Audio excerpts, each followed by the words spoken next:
Good morning, everyone. In this video, we are continuing with page 7 in the notes, doing operations with functions. So starting with this first function, f of x equals 2x squared minus 1, the type of function is a quadratic. And folks, what domain restrictions do quadratics have? They don't have any, because the domain is all real numbers. So there are no restrictions on that function.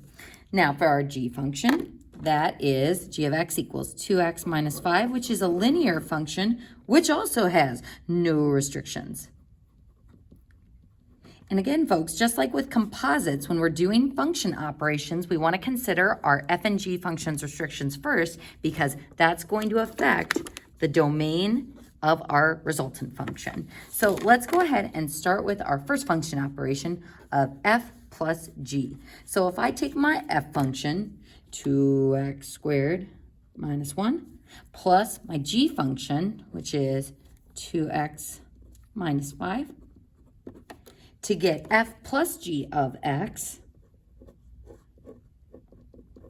we simply combine our like terms. So going in order from highest power term, the 2x squared, to our next power term, the 2x, and then to our constants, negative 1 plus a negative 5 is negative 6. There is no need to try factoring it or taking out a GCF. We are just simplifying it to be a ground level standard form equation. So that is what f plus g of x looks like. Now, folks, to consider the domain of this resultant function, we have to consider all the restrictions of the original function, the other original function, and the resultant function. So remember, just like with that dinner party example that we talked about, we have to consider the peanut maker's restrictions, the salad maker's restrictions, and then the combined making of those two things restrictions as well. So this one is nice and easy because there are no restrictions on either of the original functions. And if I look at my resultant function, this is another quadratic. And what do we know about quadratics is they have domains of all real numbers. So there are no restrictions here either. So if we have no restrictions, and no restrictions, our domain isn't going to have any restrictions either. So our domain is all real numbers, negative infinity to infinity. So we considered all three of those restrictions. All right, folks, now on this one, be careful because this does look similar to the composite function notation, but when it's a closed dot or just a regular multiplication sign, that says function f times function g. So function f, 2x squared minus 1 times function g, 2x minus 5. And how are we going to simplify this? By foiling, of course. So f times g of x is going to be equal to 2x squared times 2x is 4x cubed. And then that gives me minus 10x squared minus 10x squared minus 2x plus 5. So again, we foiled that to simplify it. And pardon the mistake with the sign there. So that is what my function looks like, my resultant function. Now we have to consider all restrictions, the restrictions on our original f of x, on our original g of x, and any restrictions on this business. Now, folks, if you're like, I don't know about the restrictions on this is just a polynomial. There's no denominators, there's no square roots, there's nothing funny going on with this equation, so there are going to be no restrictions here either. You could also plug it in on your calculator and see that its domain is definitely all real numbers. So we consider f's restrictions, g's restrictions, and the results restrictions. So our domain for the new function is all real numbers.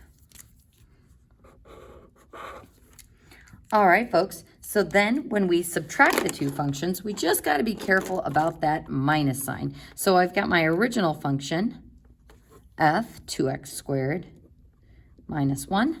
Then I'm going to subtract my other function, 2x minus 5. And folks, when you are subtracting a second function, make sure you include parentheses because I need to subtract both parts of that. So we simplify by distributing that negative. So 2x squared minus 1 minus 2x plus 5, and then we combine our like terms.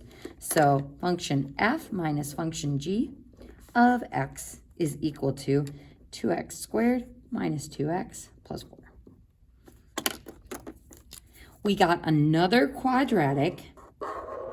So there are no restrictions on f, no restrictions on g, no restrictions on this quadratic that we got for our resultant.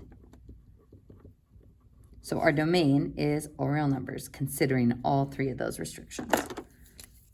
All three of those sets of restrictions, which are no restrictions.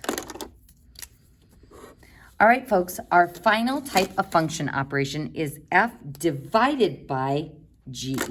Now, function f is 2x squared minus 1. Function g, 2x minus 5. And there it is. That's as simplified as this is going to get. I can't factor that quadratic on the top, so there's nothing I can do to simplify. Now, you may be tempted to go, our domain is all real numbers, just like the other ones. But folks, notice that all of these other function operations gave us a polynomial, quadratic, a quadratic. This has given me a rational function. And folks, what do we know about rational functions?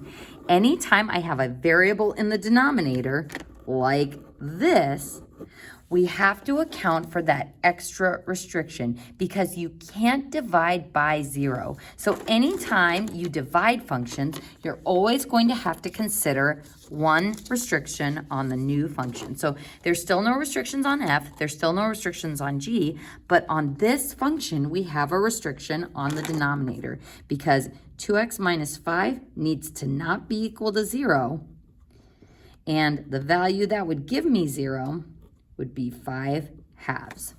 So this is my restriction for this function. So that means my domain has to consider the no restrictions on f, the no restrictions on g, and this restriction on f divided by g. So my domain for this one will be negative infinity to 5/2, parentheses or bracket, parentheses, because we can't actually plug in that value because it makes the function undefined. 5/2 and infinity. Ta-da! So those division ones will always yield an additional restriction. All right, folks, moving on to our next problem, which is a bit more challenging. Here we have a square root function for f and another square root function for g. So the restrictions are going to make things a little bit more interesting here. So first, how do I state my restrictions for this square root function? Since we have a square root, we need to state that the radicand needs to be greater than or equal to 0. So x greater than or equal to 0 for my restriction. On this one, we need to let this radicand be greater than or equal to 0. So 5 minus x greater than or equal to 0, negative x greater than or equal to negative 5, x is less than or equal to positive 5. So remember, when you divide both sides by a negative, you need to switch the sign. So here's my restriction on g. Again, that's less than or equal to, and then here's my restriction on f. All right, folks, so on this problem, it says find f plus g of 2. We're going to go ahead and just find f plus g of x. So you can cross off that 2 and just put an x there. So what happens when we add function f and function g together? Well, function f is radical x, and then function g is radical 5 minus x. Folks, are these like radicands, or can we actually add them together? Nope. So gross. That is our final expression for f plus g of x. So I can't simplify it. It is what it is. All right, now here's where it gets kind of tricky. When we go to state the domain, we have to consider f's restriction, that x needs to be greater than or equal to 0. And again, I like to show the number line to help me visualize this. So greater than or equal to 0 looks like this for function f. For function g, x needs to be less than or equal to 5. So if this is 5, less than or equal to goes this way.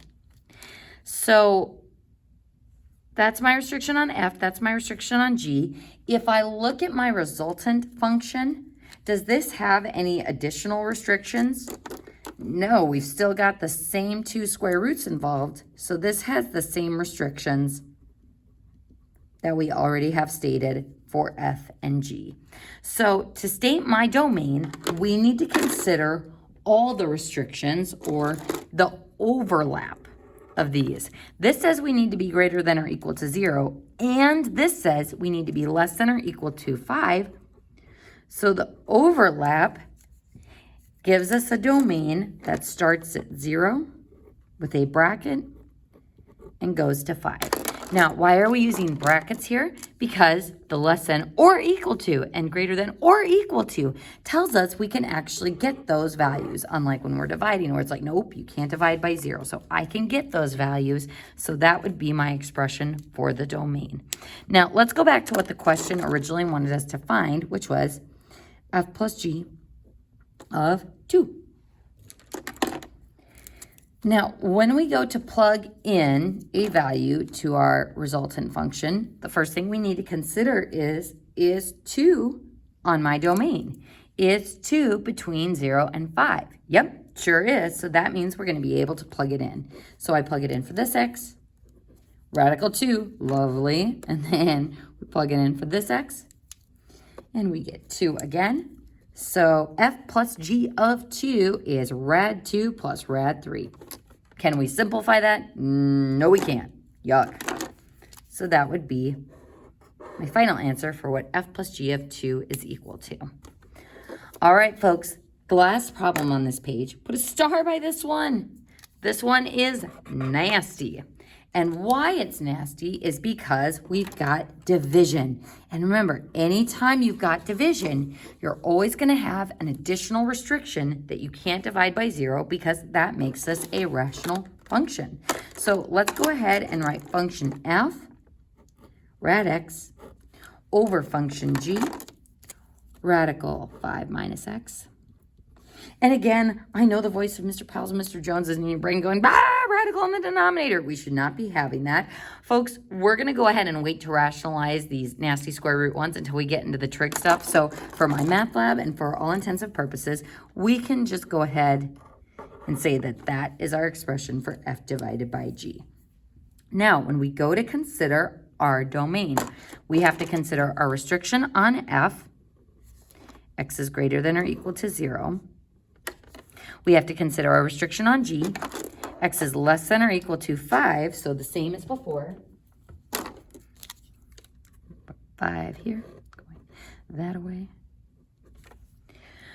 But as I look at my resultant function, this has the same restrictions because it has the same radicals involved, but because of the division, we have one additional restriction because what value of x will make my denominator 0? 5. So x can't be equal to 5. So for my f divided by g function, I want you to put same restrictions and x needs to be not equal to 5. So how do we show that? We'll put an open dot at 5. So my domain is going to be the overlap of these restrictions. So where does my domain start? At 0 with a bracket. Where does my domain end? At 5 with a parenthesis. So I would go ahead and highlight that parenthesis because the reason we can't get that value of 5 like we were able to on the last one is because we have that square root in the denominator. Now 0 on the top is fine. We just can't have dividing by 0 in the denominator. So that would be my domain for that one. And that concludes page 7.